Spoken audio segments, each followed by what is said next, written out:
متن‌ها و فونت‌ها در فیگما. متن‌ها بخش مهمی از UI هستند، پس بیایید سریع یادش بگیریم. خب، کلیک کن و تایپ کن. بعد از بخش پراپرتیز میتونی فونت و سایز و فاصله خطوط رو تنظیم کنی.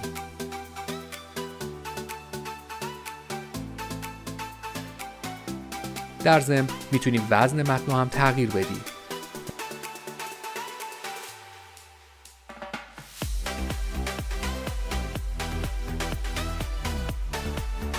رنگ نوشته ها هم که مثل قبل با استایل قابل مدیریته. سریع و تمیز. تو ویدیوی بعدی اوتو لی‌آوت رو یاد میگیریم که چیدمان طراحی ها خیلی راحت تر بشه. پس سابسکرایب یادت نره.